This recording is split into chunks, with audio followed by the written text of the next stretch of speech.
Hello, everyone. This is Trigonometry at College of the Sequoias. It's Math 154 in the spring of 2020. I think the numbers are changing soon, but it's Trigonometry. In this section, we are looking at section 8.3, and it's on vectors. So let's talk about what vectors are. Let's start it off with scalars. Scalars are quantities that can be represented by real numbers.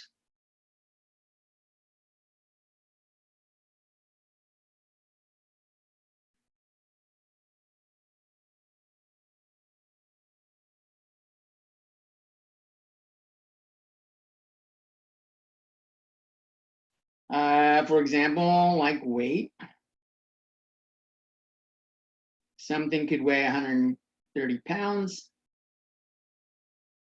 Speed on the 99 is often 65 to 70. We could say 65 miles per hour. And then we have vectors.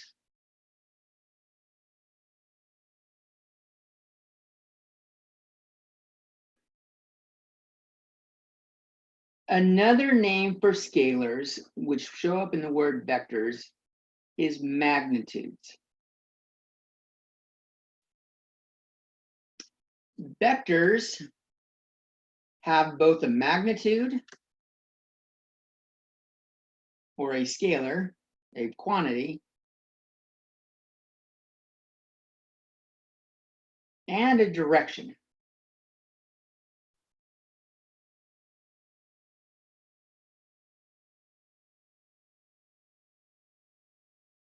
Like speed is 65 miles an hour, but if I go north on 99 or south on 99 for 2 hours, I'm in drastically different spots.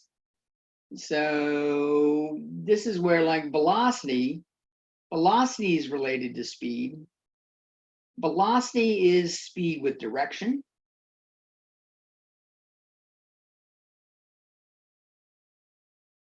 So I could say maybe 65 miles per hour due north.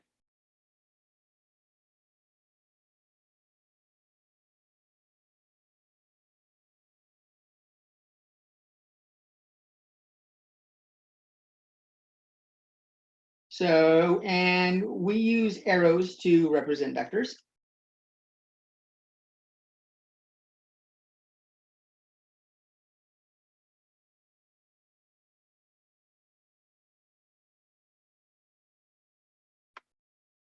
The direction part is obvious from the arrow. Which way does it point?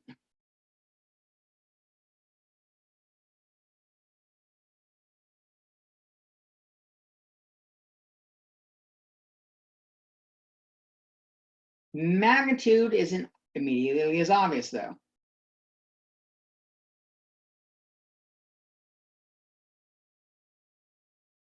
We represent magnitude. Magnitude is represented by the length of the arrow.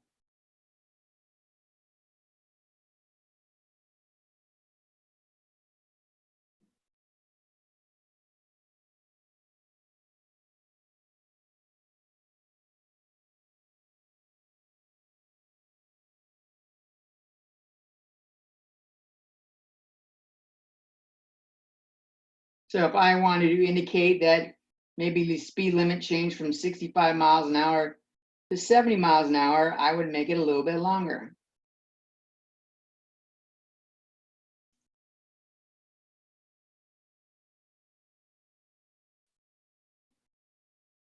Okay.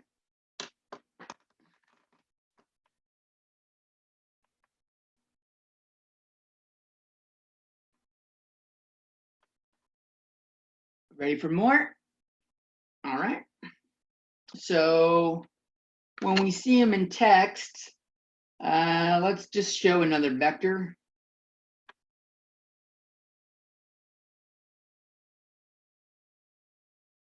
I will call this point here A, this point here B, and the arrow is pointing from A to B.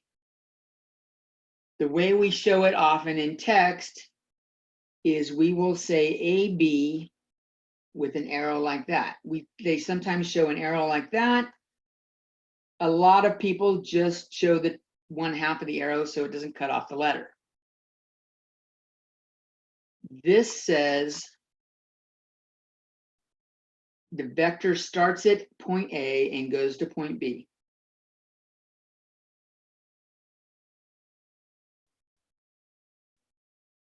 And terminates at point B.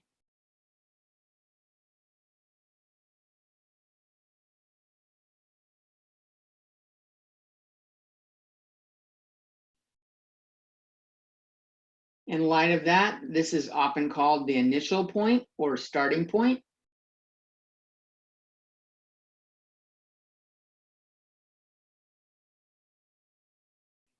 And this is called the terminal point.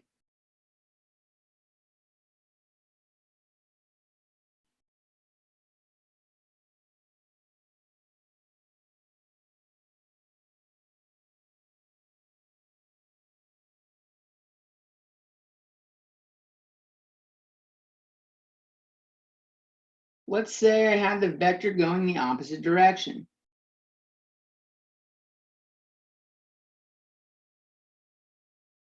See if I can redraw it.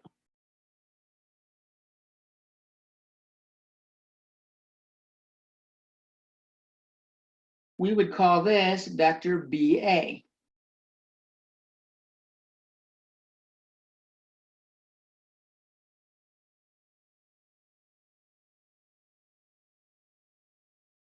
Let's change the letters. Let's make it C and D.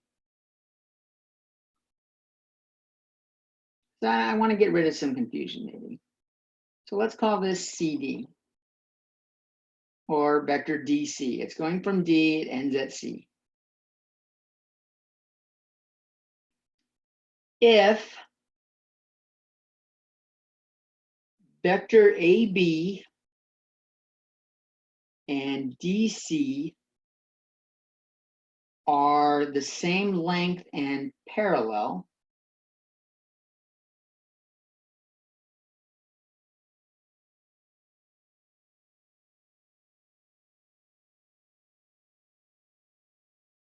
but pointing in opposite directions,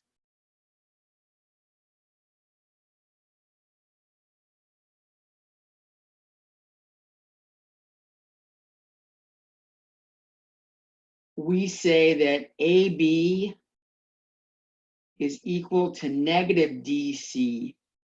So go in the other direction of DC. And they're called opposite vectors.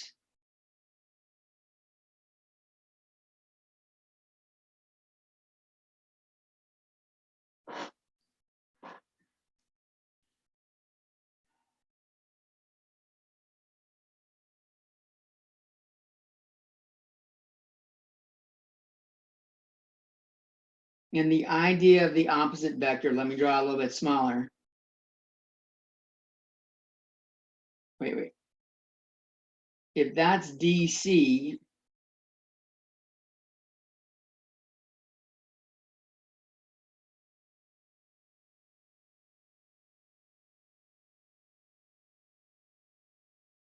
the negative of it, I didn't do that very well. Let's try that again. Let's move it down here. CD, that's DC. If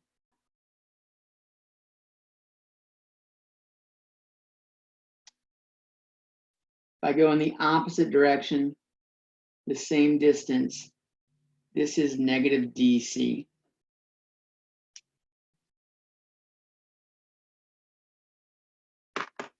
Okay.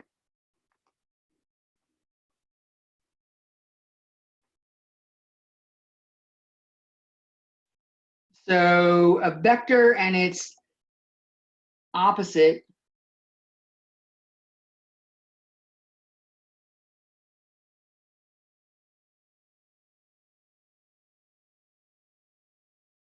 start at the same point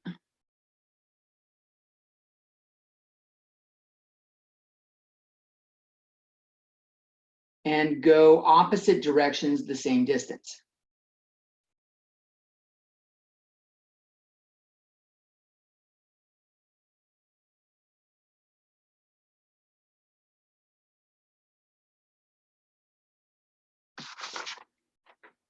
And we can see that here, DC went this direction, negative DC went that direction.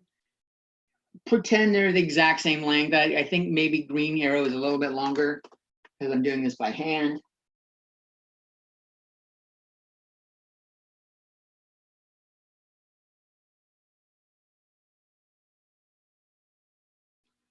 We can add vectors. Sometimes they don't describe a vector by the starting point and the end point. They just label the vector. And so I'm going to get used to doing that. We can add vectors.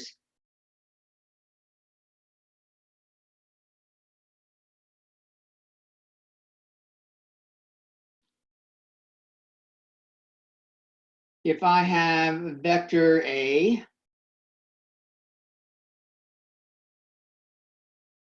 and I have vector B,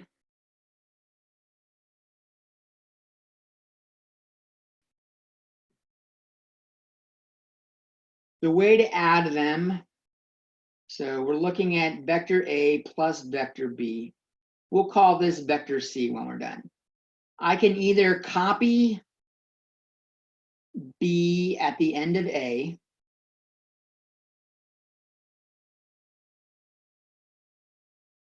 or A at the end of B.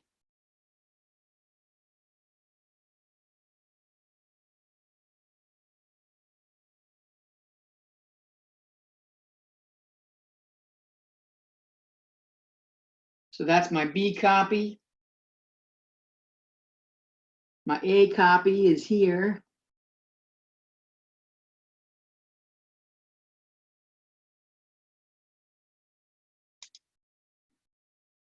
The vector A plus B goes from the start here to where they end up here. So this is vector A plus B, which I called C.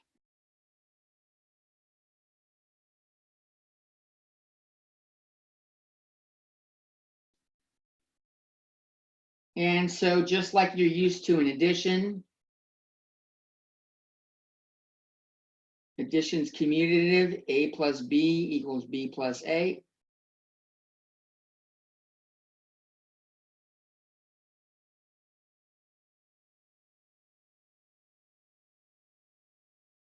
If I want to subtract vectors, that's the same thing as A plus negative B.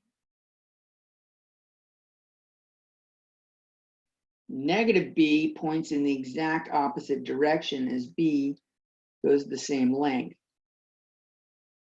So negative B, I can move to the end over here.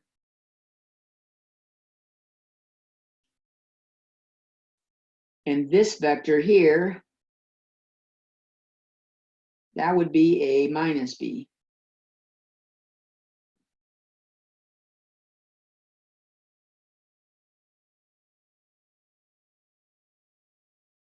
Both of these vectors,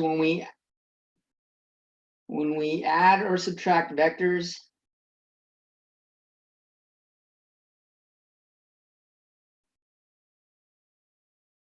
the final outcome vector is called the resultant vector.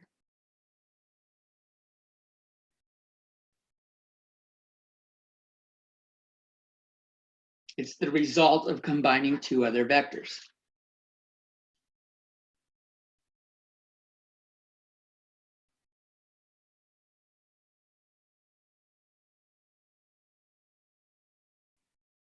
What if I took A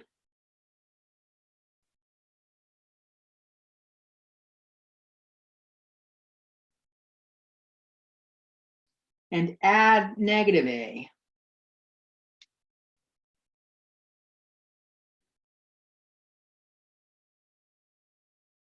Well, negative A points in the opposite direction, and I started at the end of the other one, and that just takes me right back here.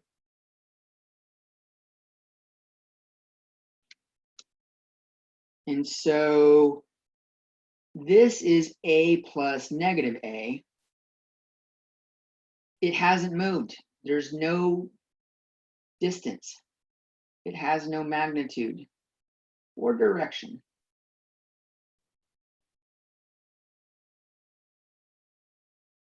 Because we're back at the starting point. A plus negative A is called the zero vector.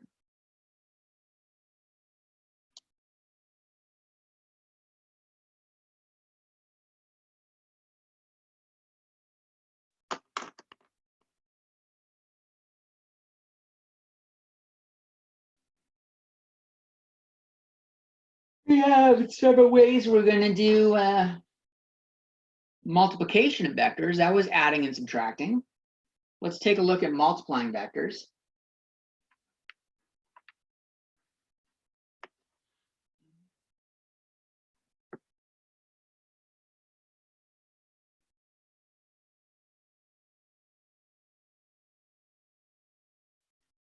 Well, the first option we have is a scalar multiplication. The scalar is k.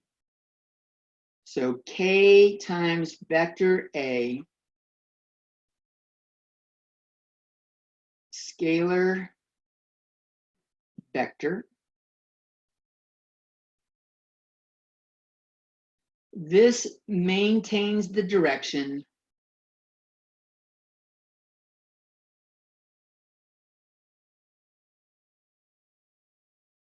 but changes the length or magnitude.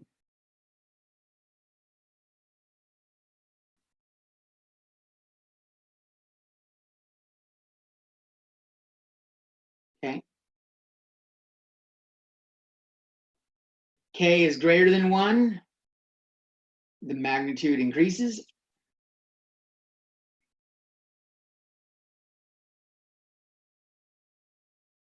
If k is between 0 and 1, the magnitude decreases or shortens the arrow.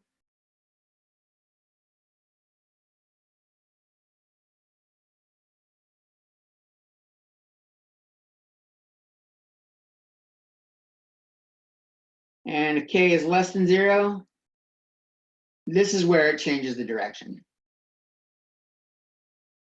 This changes the direction, the opposite direction.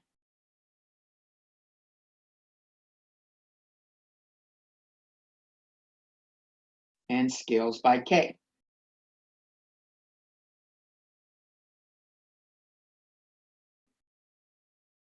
So that's our first form of multiplying vectors.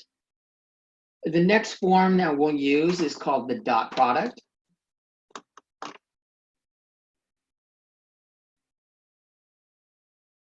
Dot product multiplies two vectors. We will have vector A, we will multiply it by vector B, and we put a dot in between them. The result is a scalar.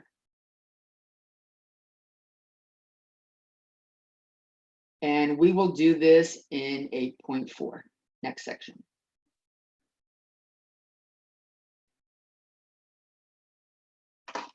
The final thing that you'll see is called the cross product, which is unfortunate because we've used that terminology in pre-algebra before. We have A and B, it's two vectors again, we're multiplying them. The result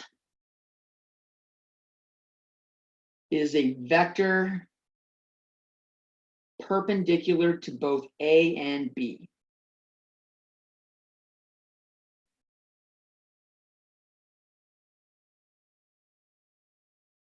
And guess what? This is calculus 3. I don't really think you see it before then, unless you take physics. I'll show it in physics. So in this class, we're going to look at scalar multiplication and the dot product. And the dot product is huge. We're going to do dot product a lot next section. Okay. So let's look at some problems. How can we use this?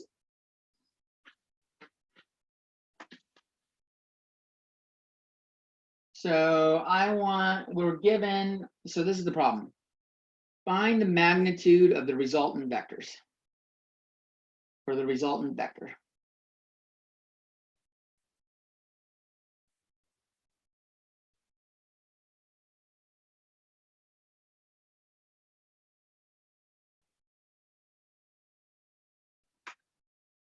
And we're going to look at vectors A and B. A goes like this.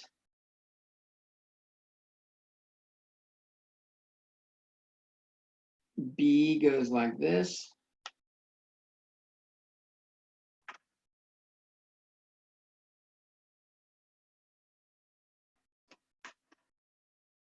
So A plus B is this.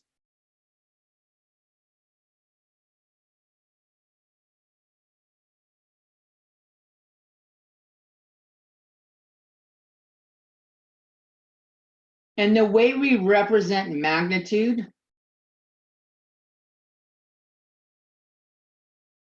magnitude of A is shown like this. We make it look like absolute value of A. And the strength of this one is 32n. The magnitude of vector B, we list that as the absolute value of vector B.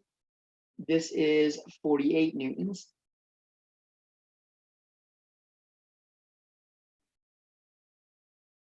N is a newton. It's a measurement of force. It's a physics term.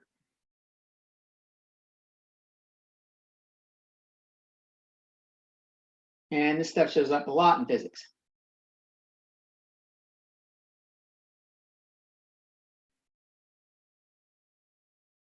So I don't have those angles, but I can do this.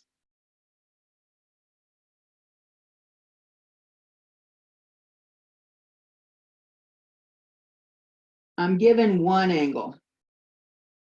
So this is A again, this is B again. The only angle I'm given is this angle right here, and that angle is 76 degrees.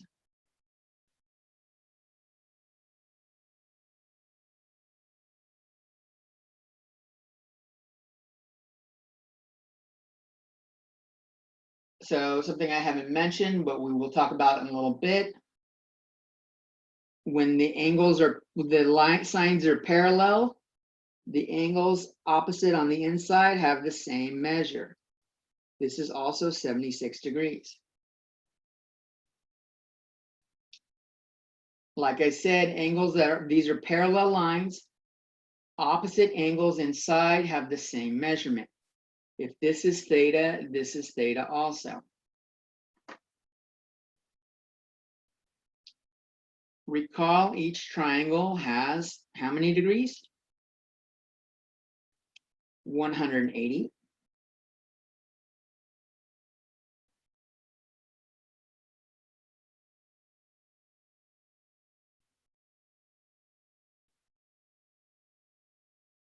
Which means if I add the 76, that angle and that angle right there, does that mean I've included all of the angles in the triangle? I've got that portion, I've got that portion, and I've got that portion, and that portion. If I do theta plus 76 degrees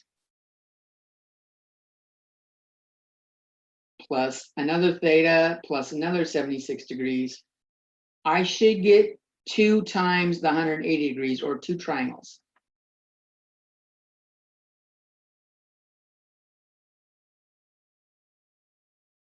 I get 2 theta plus 152 degrees equals 360 degrees.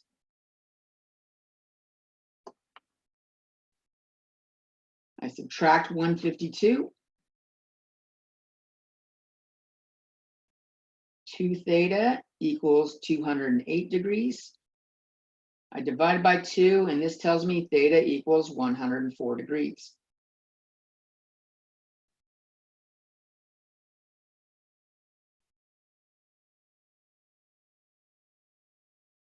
So that's kind of interesting. If we look at our parallelogram again,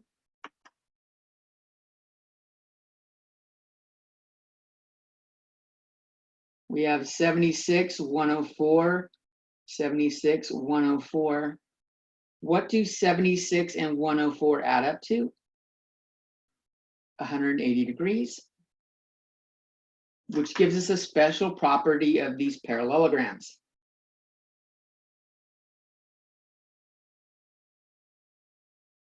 Adjacent angles in a parallelogram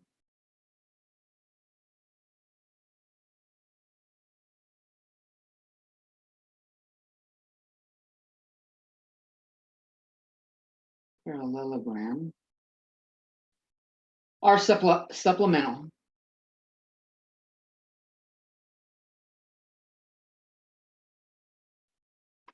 Which means they add to 180.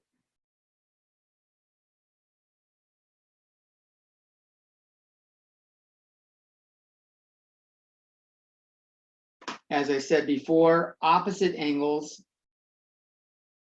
in a parallelogram are equal.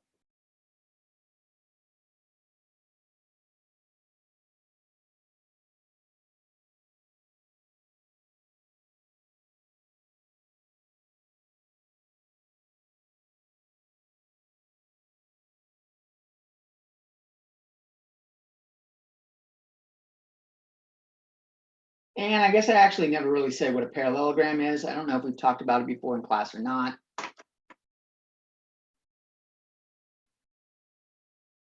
Parallelograms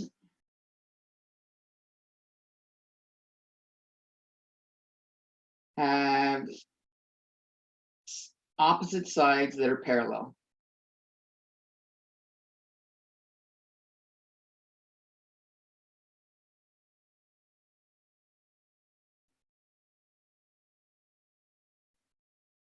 But don't have to be 90 degrees like a rectangle.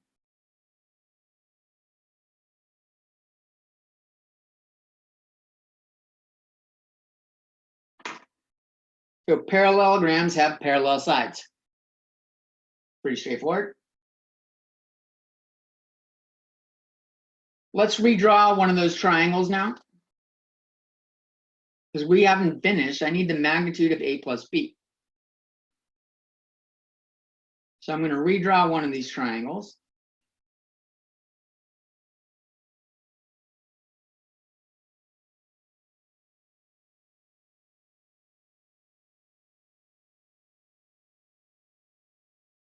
This was A plus B. A was 32 newtons in magnitude. B was 48 newtons in magnitude. And this was 104 degrees. What do I have here? This looks like a side angle side case. And this led to the law of cosines.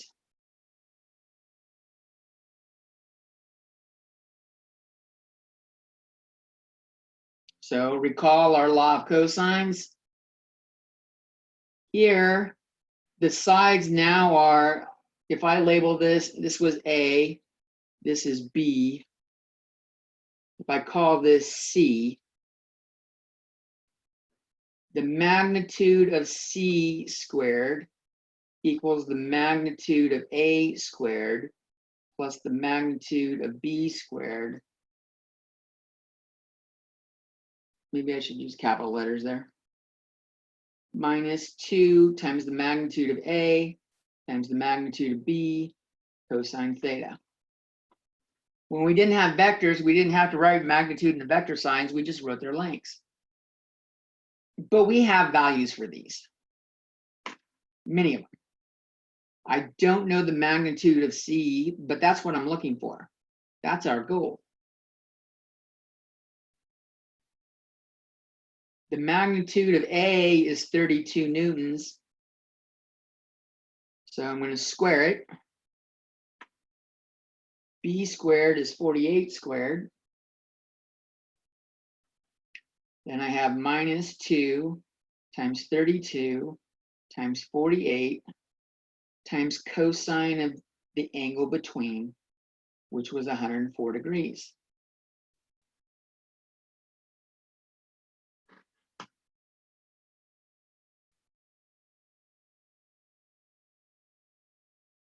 (32 squared plus 48 squared minus 2 times 32 times 48 times cosine. Gosh, I hope that's in radian mode or degree mode. Oh, good, it is. 104. The magnitude of c squared is 4,071.184063. We take the square root and we find the magnitude of c is 63.8. 05.83095, and I would probably just round that to the whole number, 64 newtons, because A and B were in whole numbers.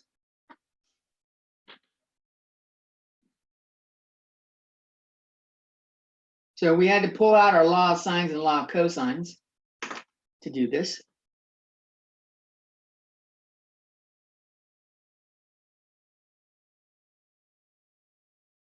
Now, let's introduce some more terminology. We have the equilibrant. The equilibrant is the opposite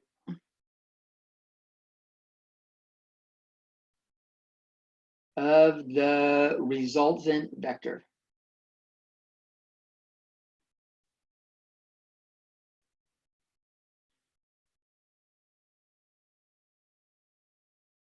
So our next exercise,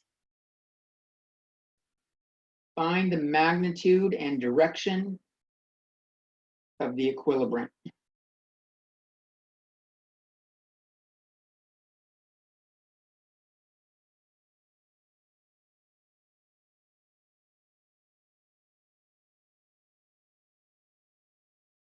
Okay.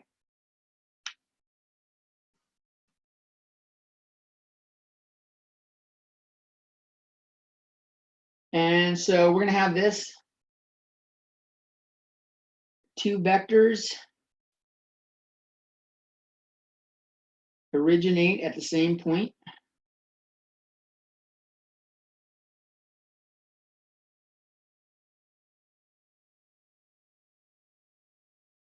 With an angle between them of 50 degrees.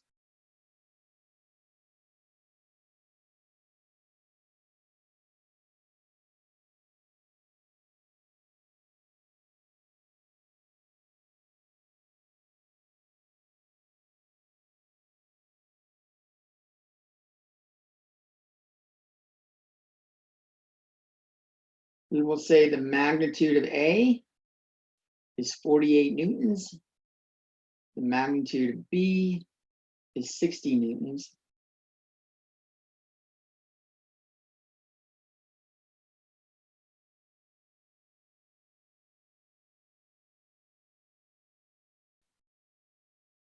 And we're going to find the magnitude of the equilibrant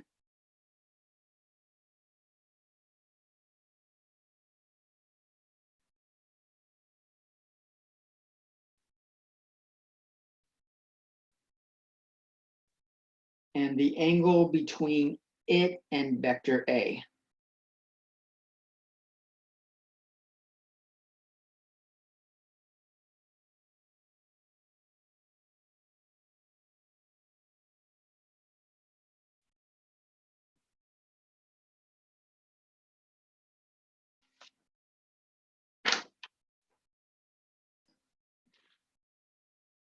So let's draw a picture. A is not quite as long as B.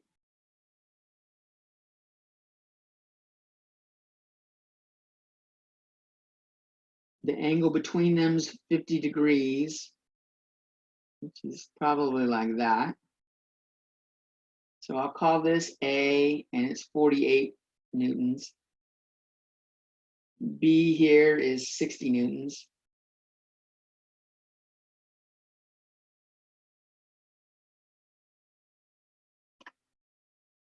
The angle between them is 50 degrees.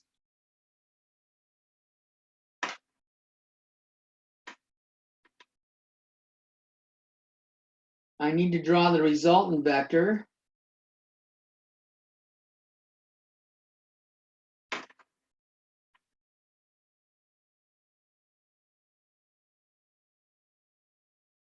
So that's my resultant vector V. The equilibrant goes the opposite direction, about the same length. This is negative V, and that's our equilibrant.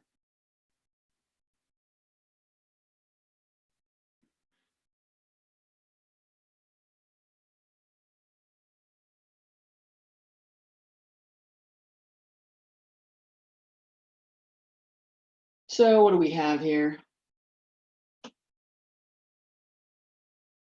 I can make a triangle.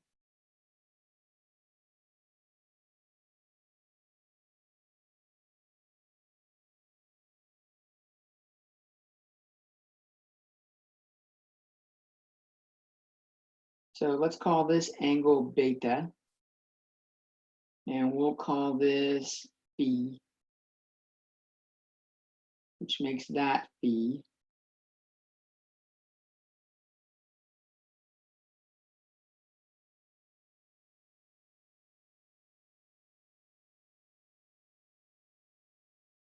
And since that's A, this is A. And it looks like I got side angle side again.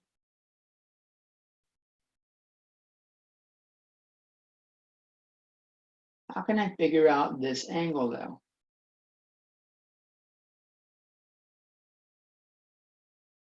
Well, recall the angles have for a parallelogram add to 360.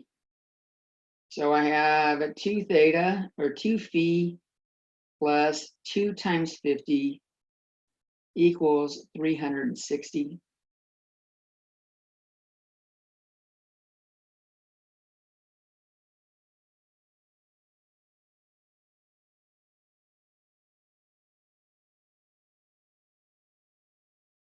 Phi equals 130 degrees.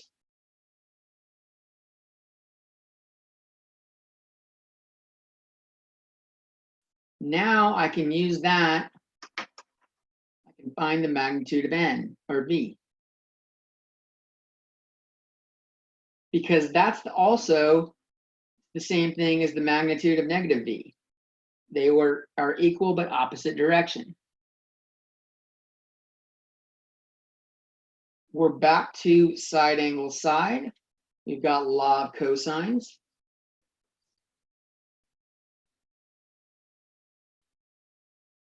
B squared equals 60 squared, the two sides over here, minus 2 times 60 times 48 times cosine of the angle between them.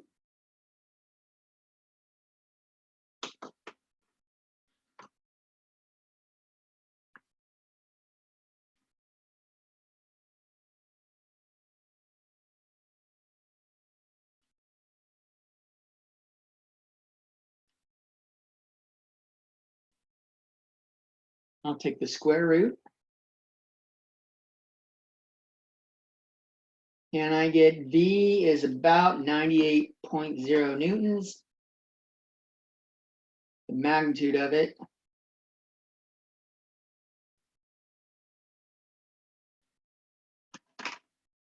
So that was the first thing they asked me. That's the magnitude of the equilibrant. Done.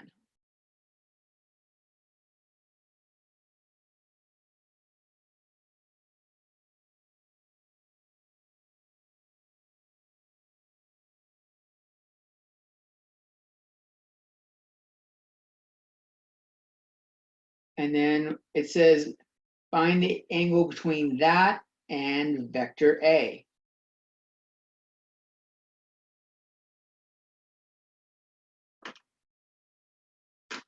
Well, the angle between it,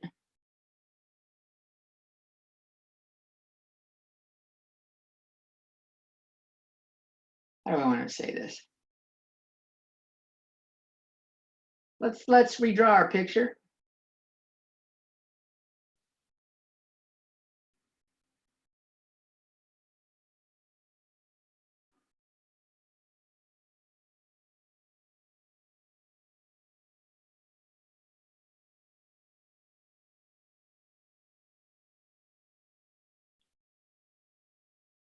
And we said this here was angle beta.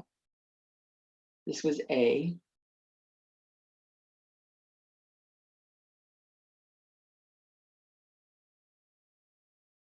And the resultant vector is that direction, right?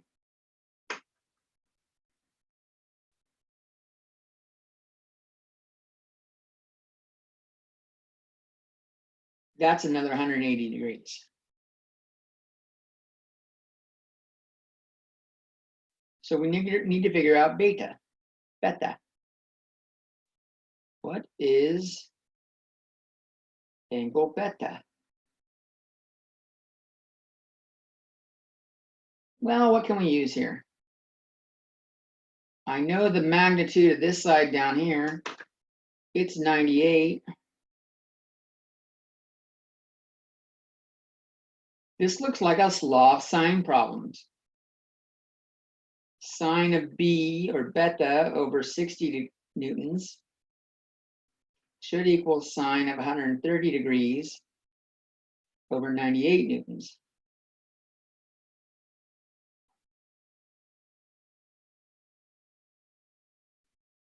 And we work this through.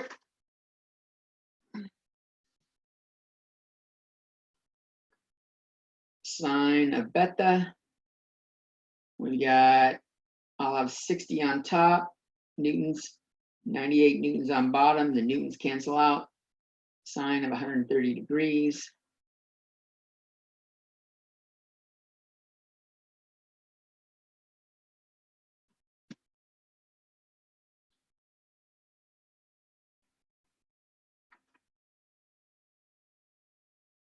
Sine of beta is 0.469, 0.06801. So beta equals sine inverse of that.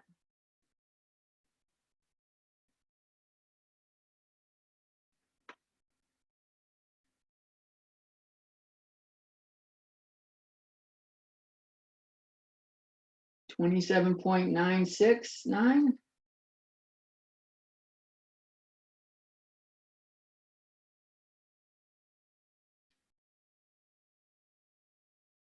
I think we're okay saying 28 degrees, don't you?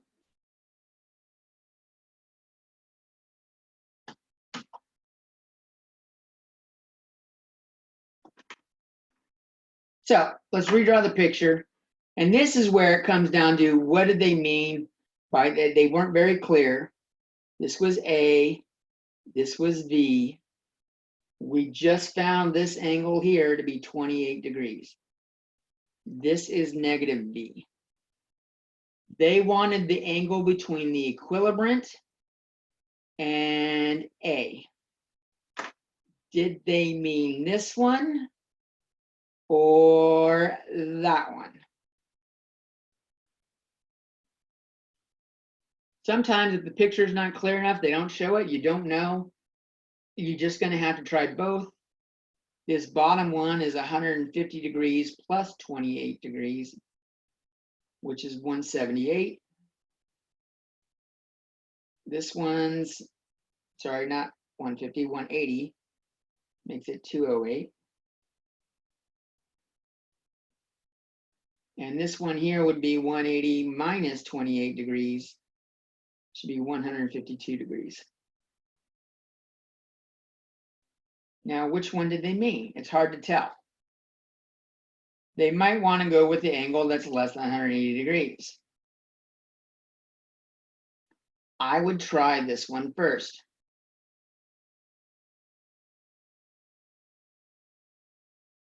It's less than 180 degrees. And often that's what they're going for. And you've heard me saying beta. So in the Greek alphabet, this is your fun fact for the day. Greek. This symbol here is alpha.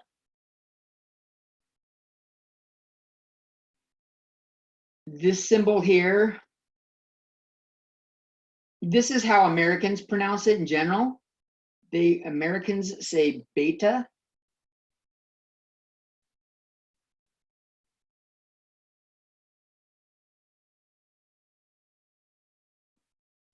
But what's the name of our language, the letters that we use? It's the alphabet.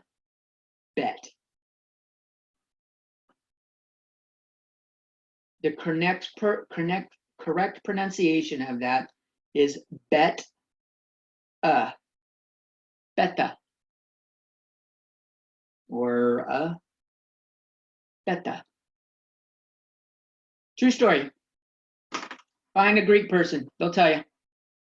There's your fun fact for the day. And that's where alpha, beta, or alphabet came from. This stems from alpha plus bet. It's just that part. Let's talk about some more fun facts with parallel lines and stuff. This is geometry. Some rules of geometry can be quite useful though. So if I've got two parallel lines, so parallel lines, these two, and I have a line that intersects them.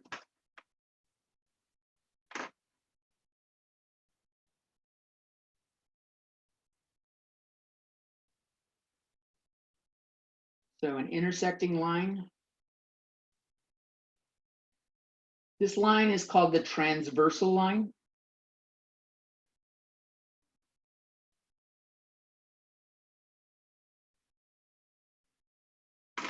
And what they say is alternate interior angles are equal.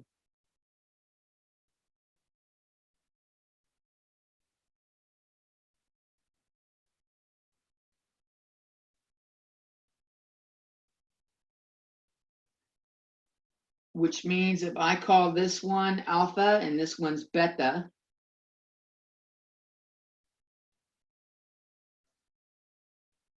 the alternate interior angle is the opposite side, is that one.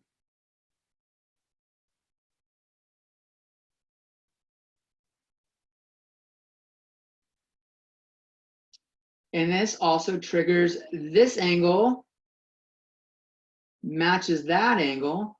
So that's alpha, that's beta, which makes this alpha, and that's beta as well.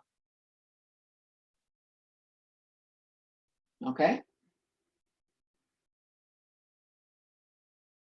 We're going to use that in our next problem. This is a physics problem.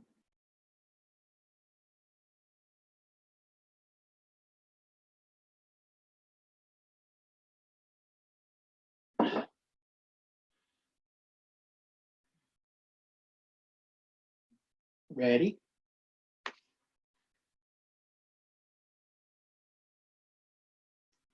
So in this problem, we will find the force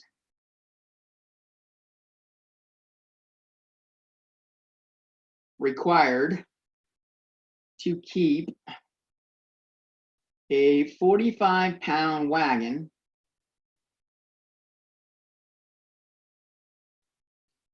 from rolling down an incline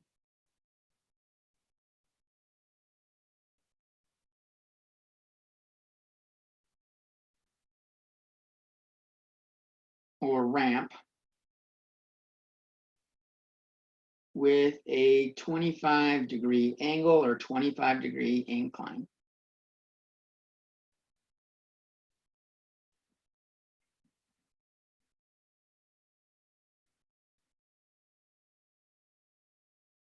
So let's draw a picture. I need to make an angle of 25 degrees. Well, I'll say that's 25. Here's my little wagon. It's got some shit in it. It's got boxes. This whole thing weighs 45 pounds. And there's a handle and some dude standing here and he's holding it. And how much pressure does he got to apply to keep that thing from rolling downhill?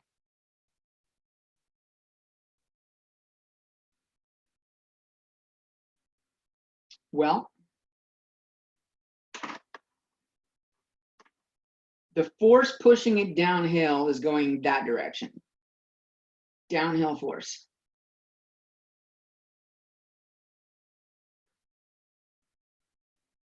Okay. What I can do is I can drop a parallel or perpendicular line with that angle right there. So I can say this is the downhill force.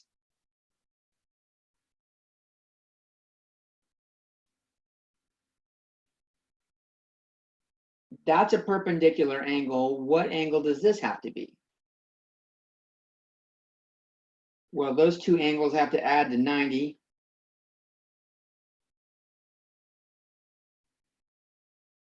That makes that angle 65 degrees. That's the downhill force. This is the force from gravity.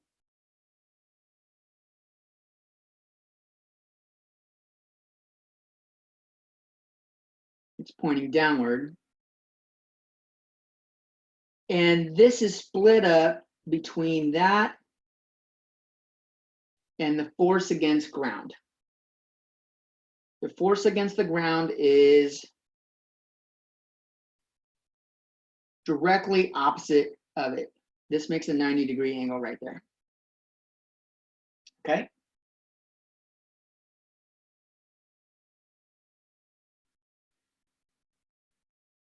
This angle here and this angle here are alternate interior angles. This angle is 25 degrees.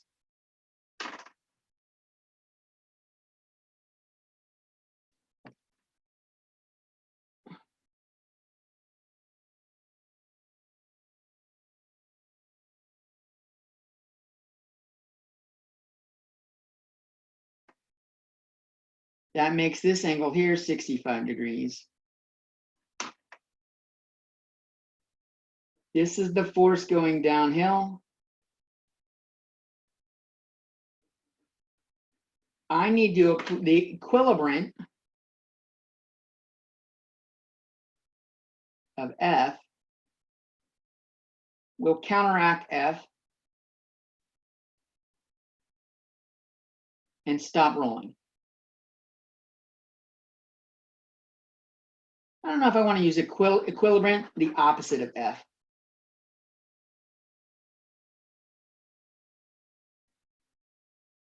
Negative F.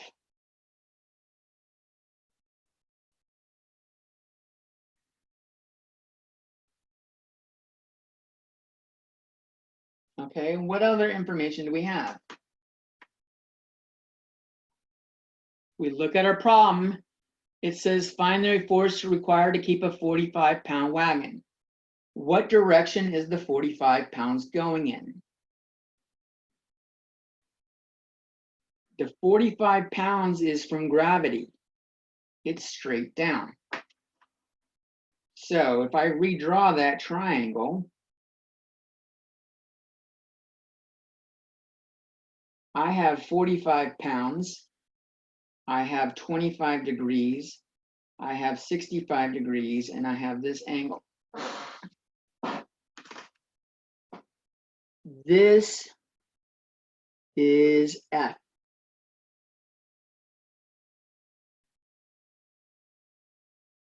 What formula can I use?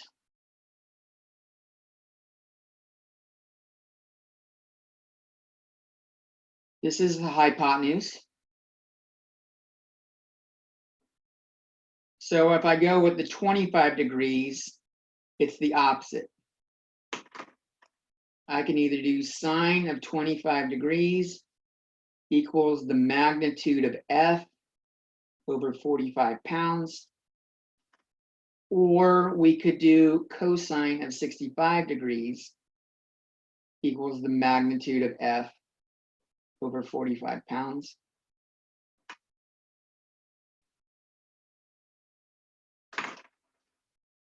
This means the magnitude of F equals 45 pounds times sine of 25 degrees. So the magnitude of F is approximately 19.0, if you work it out, pounds of force. The angle is not that steep, so a lot of that weight is pushing it against the ground. It causes a lot of friction. So even though the wagon weighs 45, you're not holding up the whole 45. You're just holding up the portion that wants to roll downward. Okay? Why did I want negative F?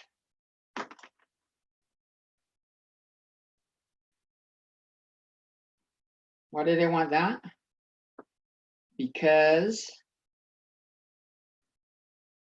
any vector and its opposite add up to 0, which means there's no movement.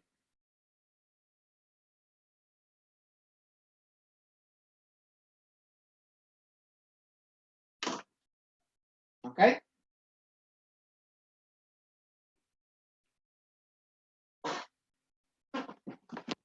We can do something similar with this. We can find the angle. Let's try a problem similar to this.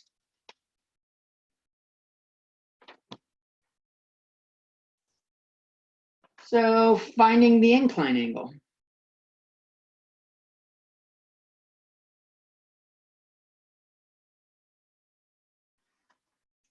We've got a force of 16 pounds is required to hold a lawnmower.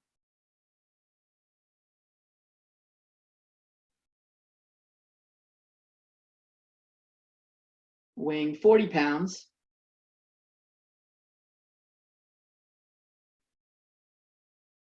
Stationary on an incline.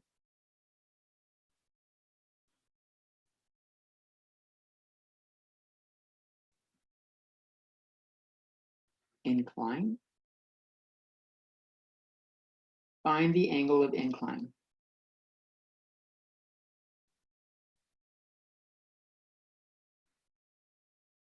Now, if you're smart, if you're clever, and you want to try this, pause the video. Try to line it up with what we had last time. See if you can identify where those force values are. What sides are they? Okay. I'm going to assume you pause. Let's take a picture or look at it. I don't know what the angle is, but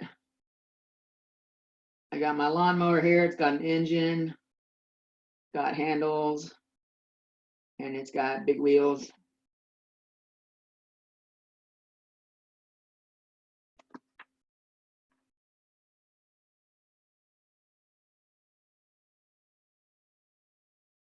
I don't know what this angle is. Let's call it theta.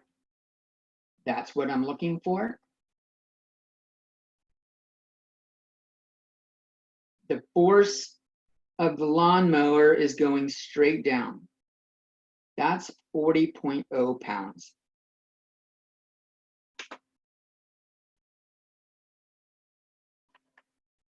The 16.0 pounds is going that direction.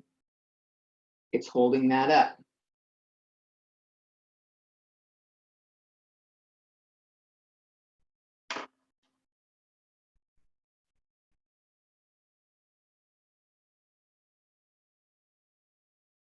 This makes a triangle right here. Let's use that triangle. I just drew a parallel line in so I can use it. And I'm going to blow up the stuff that I see.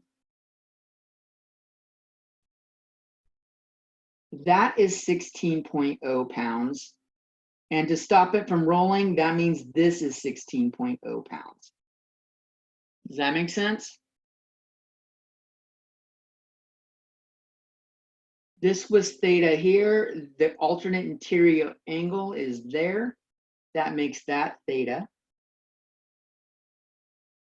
This is a perpendicular angle, or right angle. And we know this down or gravity portion is 40.0 pounds.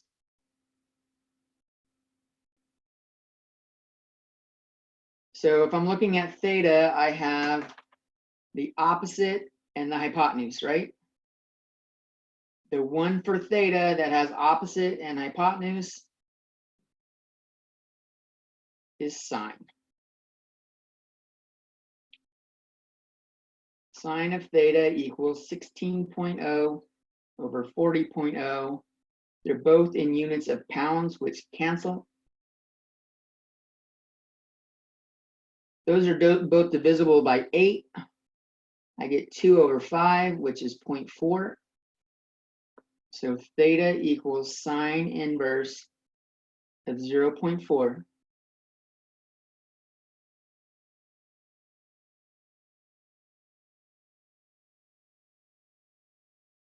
$23.578.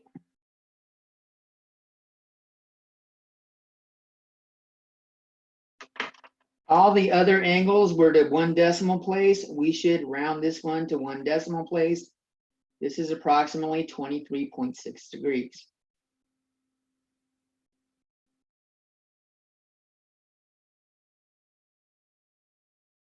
Okay? Which makes this angle 23.6 degrees.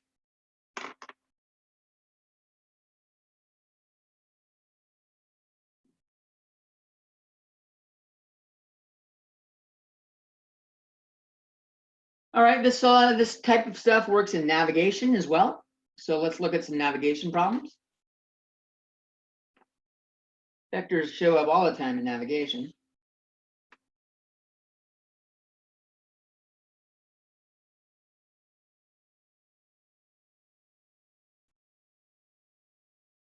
So a ship leaves port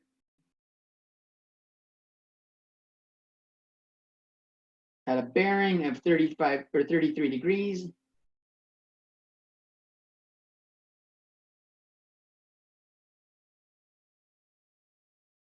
After traveling 9.5 miles,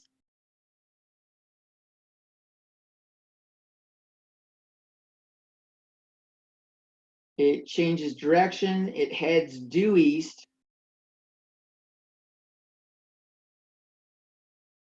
for 6.2 miles.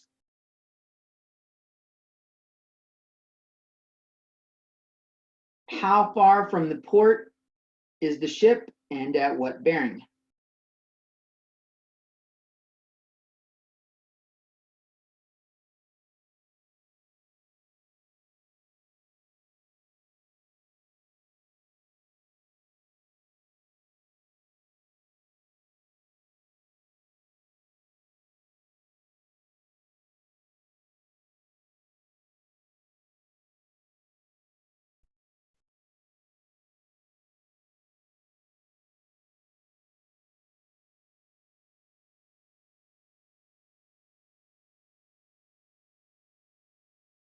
Let's draw a picture. Here's our port, due north. And our boat travels at 33 degrees, which is about that, for 9.5 miles. And then heads due east for 6.2 miles.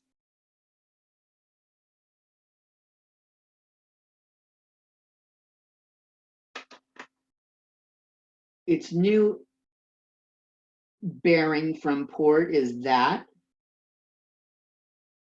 We can call that beta. And maybe we'll call this V, the resultant vector.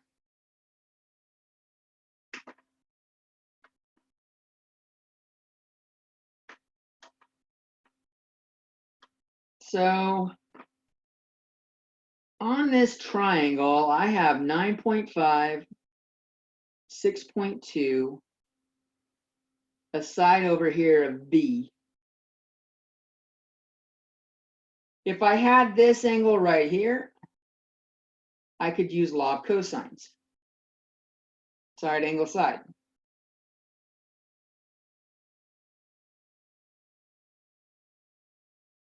Can I find that?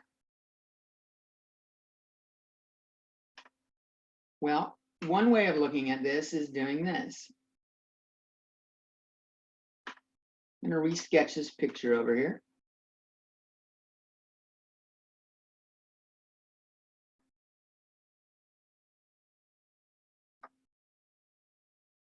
And from there, went there. What I'm going to do is I'll make another parallel line. This was port, north. Alternate interior angles, that's 33 degrees.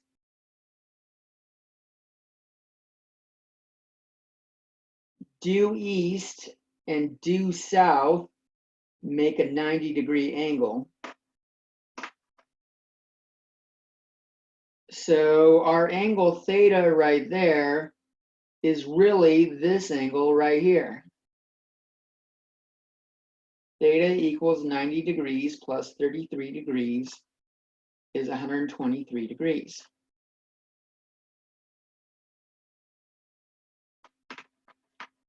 And now we've got side angle side.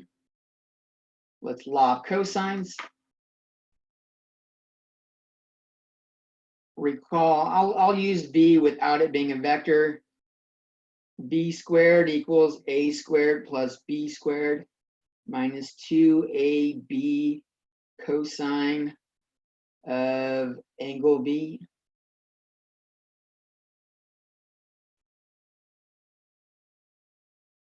So magnitude, what I've got is magnitude of b squared equals 9.5 squared plus 6.2 squared minus 2 times 9.5 times 6.2 times the cosine of the angle between them.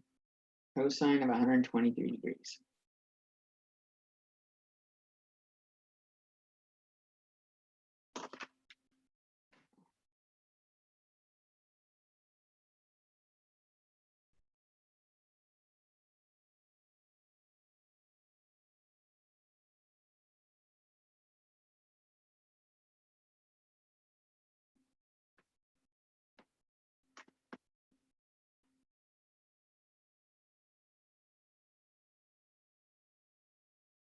Or 7, and I gotta take the square root. The magnitude of b is the square root of that answer. 13.886989. It only went to one decimal place, 13.9. And this was in terms of miles.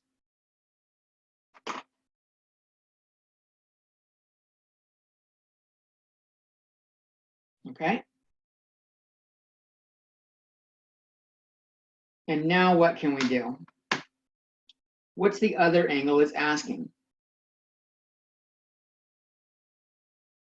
We also want to know what this angle is right here. Let's call that the beta portion, and this is the 33 degrees portion. Bearing is beta plus 33 degrees. We can use the law of sines. Sine of beta over its opposite, 6.2, equals the sine of the angle we know, 123 degrees, over its opposite side, 13.9.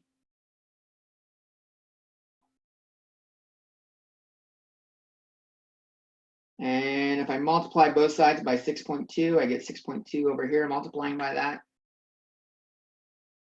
Sine of 123 divided by 13.9 times 6.2 is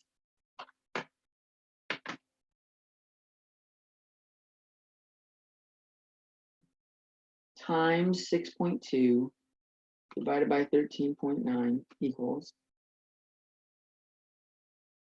2.374083.274. So we'll do the inverse of that.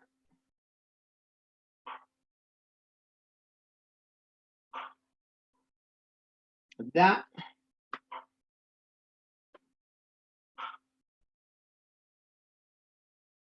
$21.96.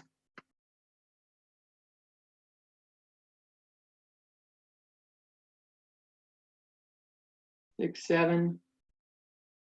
The angles had no, they were just whole degrees. So this is about 22 degrees. And our bearing is now 22 plus 33 is about 55 degrees.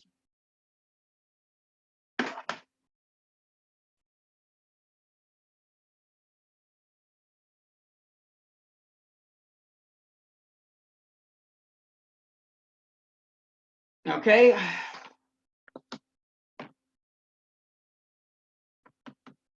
This one is challenging. Let's talk about airplanes in flight.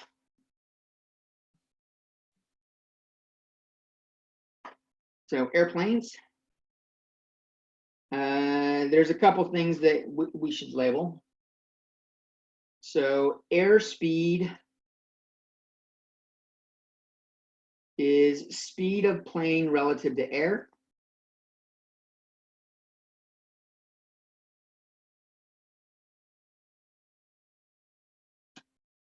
Ground speed is the speed of plane relative to the ground.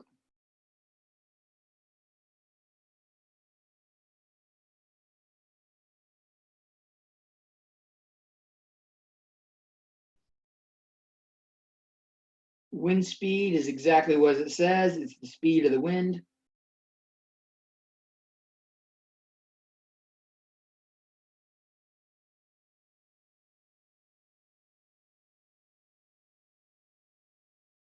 So let's call this A, G, and W. If I'm flying along in direction A, but the wind's blowing me like that, my ground speed is the resultant vector. Ground speed is the sum of air and wind speed.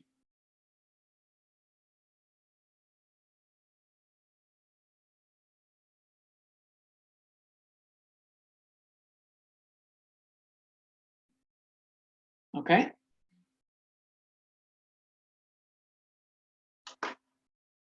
So here's our example.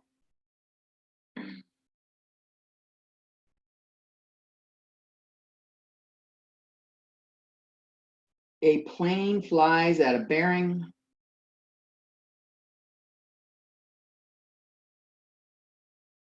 of 239 degrees at an airspeed of 425 miles per hour.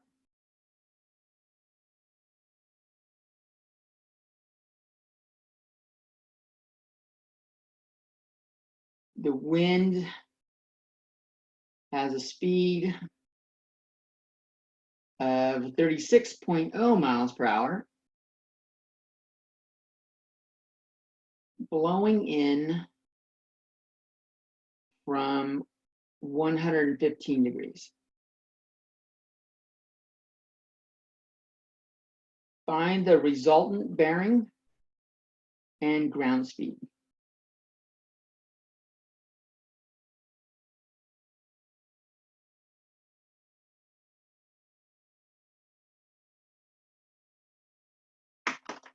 And this is impossible if you don't sketch it.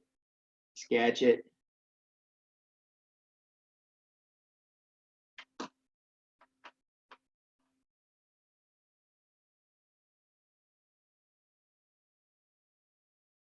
So I'm going to do two sketches. Let's sketch air and wind.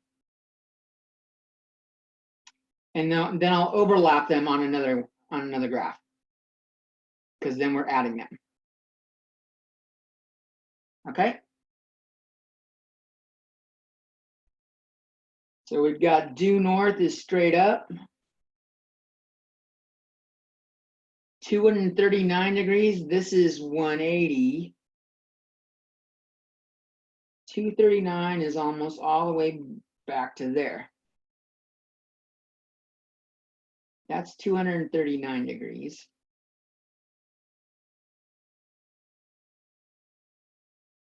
Which means this part right here is 180 degrees. It's half a circle.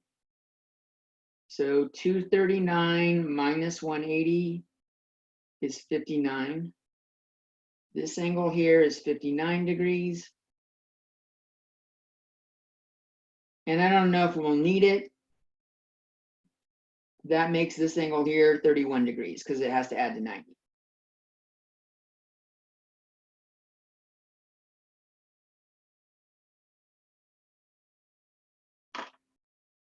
So this is my vector.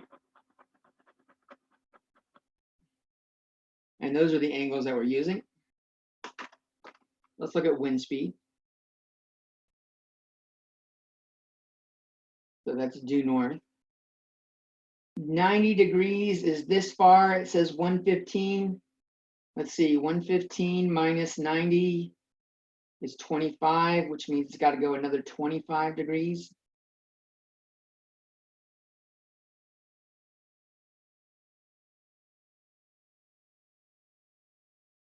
It's blowing in from that angle, which means it's blowing in that direction, which means the wind is actually going that direction at 36.0 miles per hour.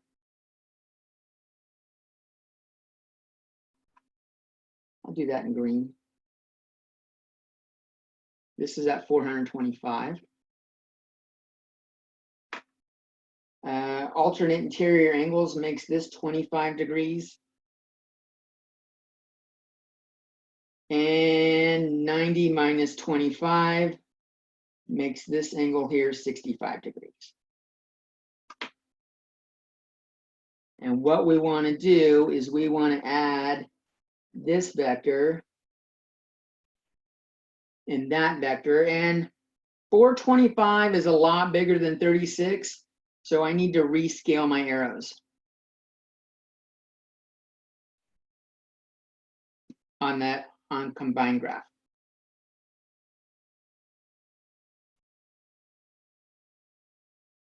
.425 is over 10 times as long as 36. Okay. So let's put those together into one graph.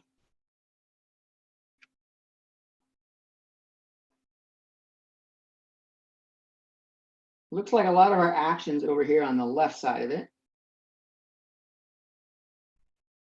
So that's my due north.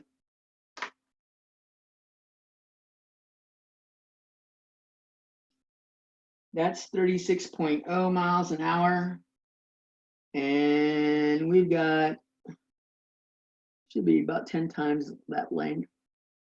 God, that's even hard to do. I should have got out a ruler. Let's do that.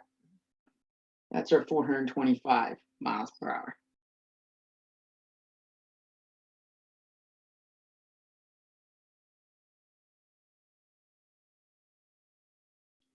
So let's do the 36.0.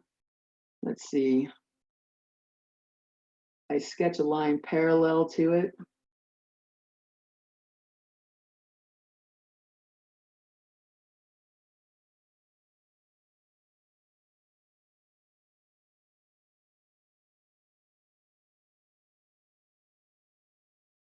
So that's 425. This is 36. And this is my vector right here.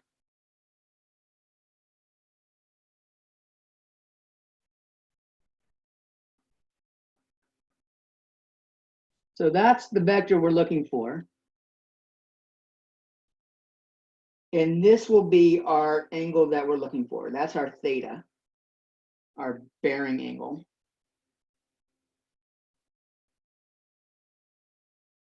And it looks like it should be maybe theta is a little bit bigger than 239 degrees, because 239 was only up to the green.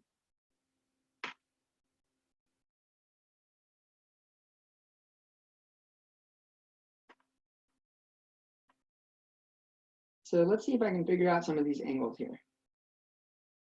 Make that perpendicular.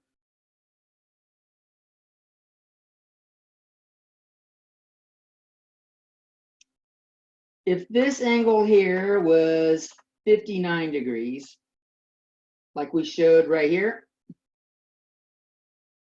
that means this angle here is 59 degrees.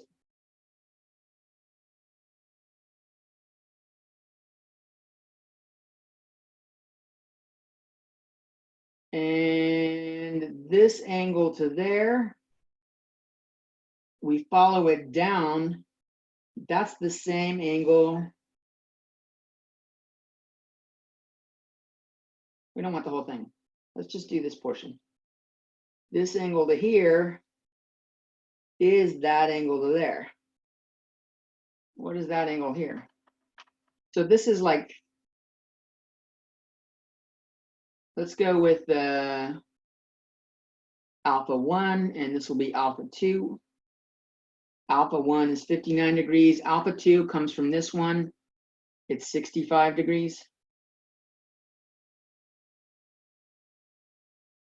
So that's alpha 1. That's alpha 2. 65 degrees.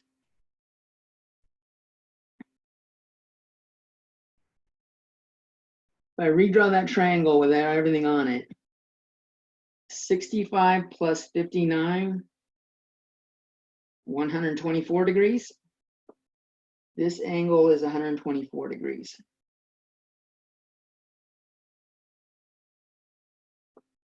This side is 36.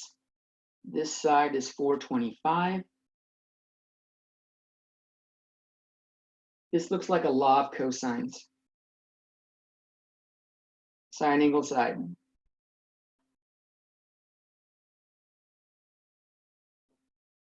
So my resultant vector is there, and we're looking for the magnitude of it. The magnitude of v squared equals the two other sides squared minus 2 times their magnitudes times the cosine of the angle between them.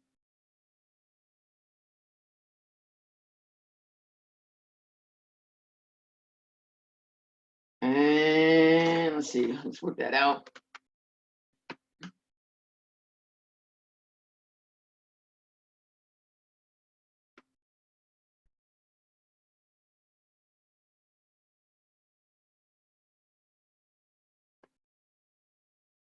That's a big number, that's 199,000, but let's take the square root.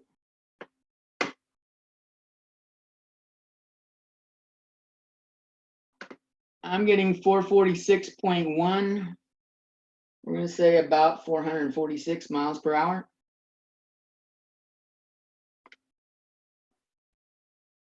That's the resultant wind speed or ground speed.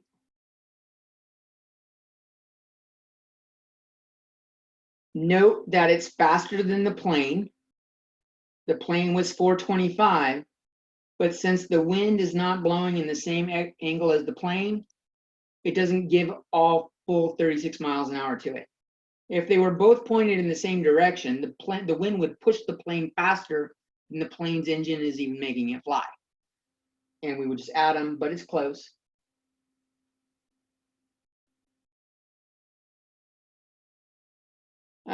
Let's call this angle right here, we'll call it beta. And so our bearing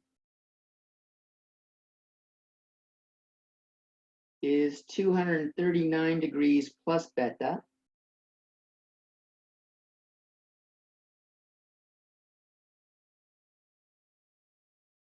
And this looks like I've got a law of sines problem. sine of beta over 36 equals sine of 124 over 446.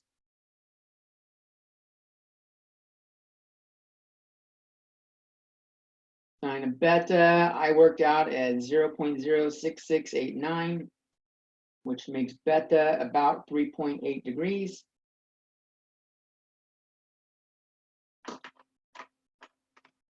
So bearing is 239 degrees plus 3.8, which is 242.8, or approximately 243 degrees.